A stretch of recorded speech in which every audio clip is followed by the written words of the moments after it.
सारंगी जी, उड़ीसा में अगर हम भारतीय जनता पार्टी की बात करें तो वहाँ बीजू जनता दल पिछली 5 बार से वहाँ सरकार में है।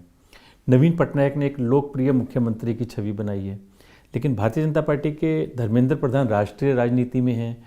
संबित पात्रा भी अपनी सीट नहीं बचा पाए। तो ऐसे में कैसे वहाँ पर भारतीय जनता पार्टी का भविष्य आप देखते हैं? मैं देखिए, भारतीय जनता पार्टी का भविष्य बहुत उज्जवल है और we are living in the darkest night before dawn. Bharatiya Janata party का भविष्य उज्जवल इसलिए मैं बताता हूँ कि वो नवीन पटनायक जी का जो शासन चल रहा है वास्तव में कुछ काम नहीं हुआ है ये नहीं बताऊंगा, लेकिन वो जो आकांक्षा है जनता का इस बराबर नहीं होता है। नॉन परफॉर्मिंग सरकार में बता सकता हूँ। कई दृष्टांत है और आज भी उड़ीसा में हॉस्पिटल में डॉक्टर नहीं है।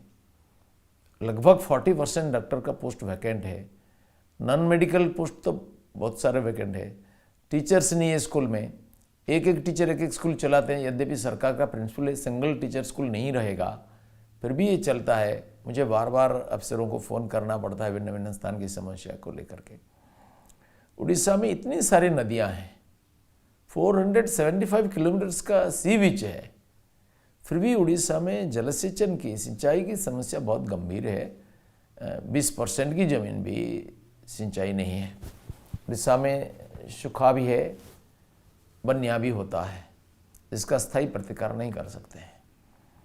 उड़ीसा में सिंचाई के लिए काफ़ी करप्शन भी हुआ है और भ्रष्टाचार की पहाड़ खड़ा हुआ है।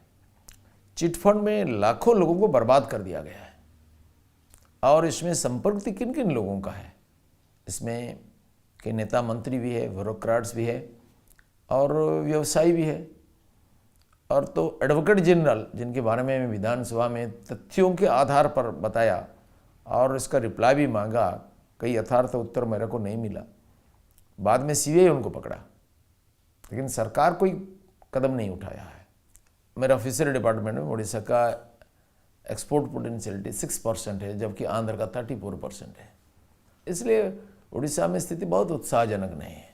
उड़ीसा को यथार्थ विकास के पथ पर लेने के लिए भाजपा को सत्ता पर आना बहुत जरूरी है। लेकिन वहाँ पर जब हम भारतीय जनता पार्टी के आधार की बात अगर हम करें तो वहाँ से धर्मेंद्र प्रधान आते हैं, लेकिन वो राष्ट्रीय राजनीति में हैं। संबित पात्रा वहाँ पर गए, राष्ट्रीय प्रवक्ता के रूप में बहुत अच्छे हैं, लेकिन वो स्वयं चुनाव हार गए।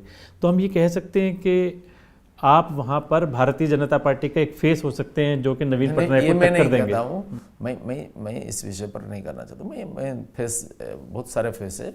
वो संबित पात्रा जी बहुत बड़ा सज्जन है, वो राष्ट्रीय स्तर पर वो काम करते हैं, लेकिन अचानक चुनाव से कुछ दिन पहले ही उनको भेजा गया।